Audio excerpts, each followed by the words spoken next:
One of the most interesting things to me is the role of the brain and what it does to us in terms of human performance. We all kind of try to get strong. We employ all our different ideas of training and, trying to work out individual puzzles and kind of move forward and progress. But sometimes, no matter what you do, the brain kind of just holds you back. A few days ago, for some reason, I woke up and I felt like somebody beat me up. Woke up with a numb arm. I felt like I didn't sleep at all. And I had like 8-9 hours of sleep. But I woke up and I felt like I literally stayed up the whole night. And so what that kind of meant for that session was that I couldn't do my 190 kilos for the number of sets that I wanted to. I ended up going to 180 for one, and I couldn't do anything. I called it off because I just didn't feel right. Today I've come in and I've had a good sleep and whatnot, good food. And I've come in and I've managed to hit 190 for 3 sets of 5. So I've kind of gone back onto that nice kind of run that I had up until that 180 for 1 a few days ago. I had a really good run with these 5s. But you kind of got me thinking about the whole brain and about all these different things that kind of, impact our training. Today I came in, the bar felt all right. And I got to about 140 and I felt like the weight was just heavy. It was just heavy. I thought to myself, man, am I going to not hit 190 again today? Am I going to have to settle for 180 for 1, even though I've come in and I felt good? So I hit 140 for 1. That kind of felt weird. Walked around. I gave myself a good 5 minutes before I kind of go back to it. And then I came back for 160, and 160 felt lighter than 140. Now, granted, maybe I just, went too quickly in between sets.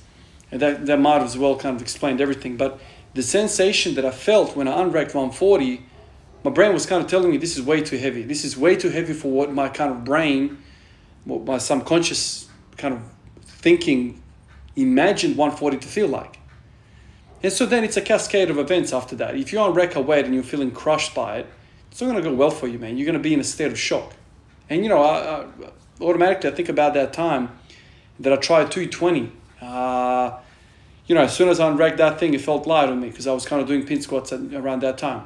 And then when I went in, it was kind of like overwhelming and I couldn't do anything with it. Ended up just doing an eccentric and then I dropped it. But this idea of the brain telling us this is too heavy, that's a bad sign, man. It's a bad sign. And it was a bad sign for me today when I hit 140. I think, this is the set.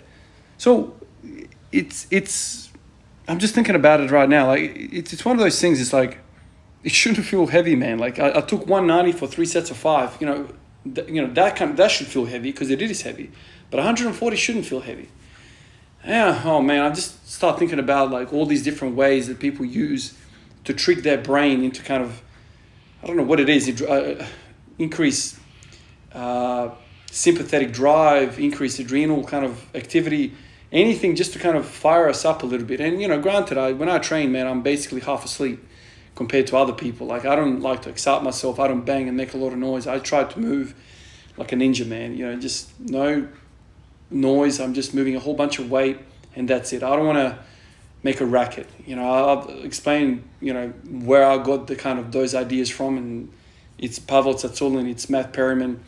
When I first started getting into high frequency training, that it became apparent that you need to control your emotions because emotions are the most expensive when it comes to us. Central nervous drive, if you get too excited too often, you're going to just crash. Muscular exertions are fine as long as they are not, super maximal, like, stimulation like crazy, like somebody, like your ass is on fire, that kind of stuff. You don't want to do that. So, I came in here and I was like, normal kind of quietly going about my business, but I was like, man, 140 is feeling real damn heavy, man. Why is it feeling like that? And then 160 started feeling all right. 180 flew up, it felt, and then because 180 flew up, 190, I was like, all right, I've got a chance of getting a set of 5 here. And then when I hit 190 for a set of 1, I was like, okay, I can grind through 2 more sets. It's just bizarre how the brain tricks on us. So 140 felt heavy, but I was able to get 190 for 3 sets of 5. So, like, what sort of lies are you telling me, man? What sort of lies is the mind telling me? I've spoken about this many, many different times about the fog, the mental fog. But usually that fog goes away when you're in the process of warming up. Usually when you hit like one plate for me, I'm like, all right, I know what's going on here. I'm back to it. But this was like 140. This is like, what is that? 70%. It's like 70% of my 1 rep max, and it's feeling heavy. I don't know. But anyway, I was able to hit 190 for 3 sets of 5. I'm really happy. So next time around, so what's today? Saturday. So on Monday, I'm gonna look to hit 190 for 5 sets of 5. Jesus Christ, man. That's crazy stuff, man. Like, I'm in such PR territory here. It's like 3 times a week I'm hitting volume PRs. I'm manhandling this weight. Man, this period is crazy, man. It's absolutely encouraging. It's exciting. I'm thinking about what that means for the 1 rep max, but ultimately I don't really care. I'm just gonna push these 5s. I'm gonna try and get it to 210. Imagine if I do 210 for a set of 5. Wow, man. I don't think it's supposed to be like that, man. Like, I don't think you're supposed to be repping your previous PR for a set of 5. Oh man. So everything that I'm doing right now is just basically rinse and repeat. That's all I'm doing. So right now the plan is very simple, and I'm not changing a single damn thing. On days like this, all I do is back squat, and I do my psoas curls, and I do like hip activation exercises to kind of get warmed up. Then I do my back squats. That's it. So today's session is relatively short, less than an hour. I managed to do all of this. Tomorrow I'm going to come in, hit the deadlift, hit the front squat, and then do my bench pressing and my shoulder health exercise, which maybe bicep curls, maybe hammer curl, or something like that. That's it.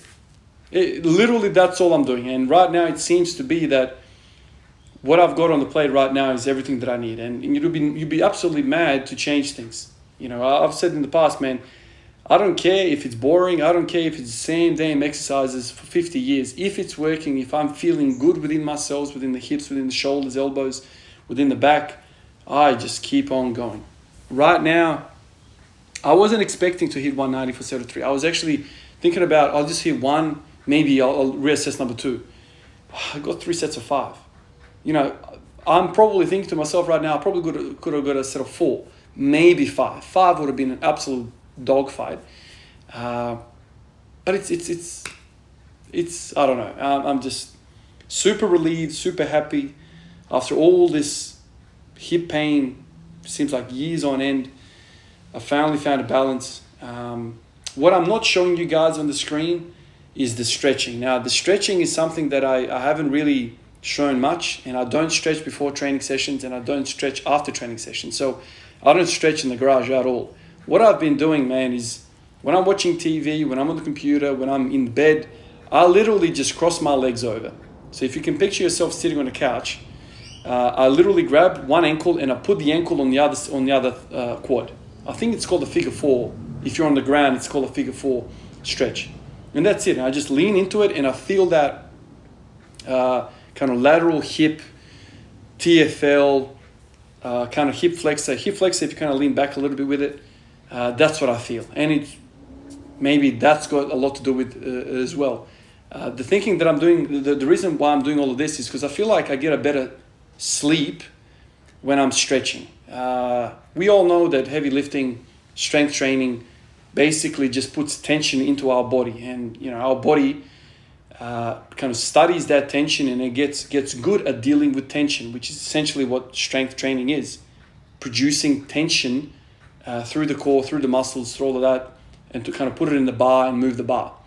So eventually you're going to have to stop that tension in order for, I guess, nutrients to get in, waste to get out, and whatever. And so when fascia lock up because of this tension training, this strength training, because everything's kind of locked out, it's the perfusion is lacking. And so I've been kind of stretching, especially my hips. I don't do like crazy stretching, man. I just focus on the hips.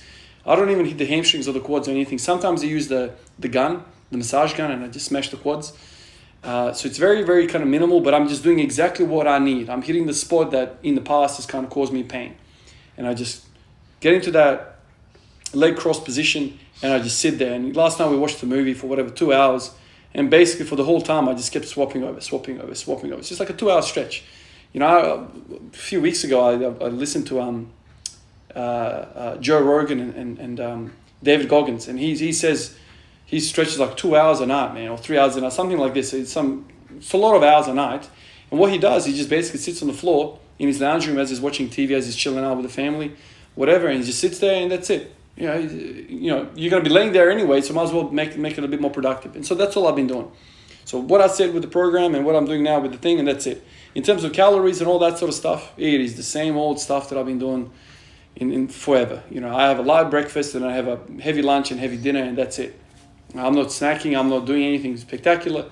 I've gained some weight. I'm like 97.5 kilos now. When I started this journey some 800 days ago, I was like 93, 92 kilos, something like this.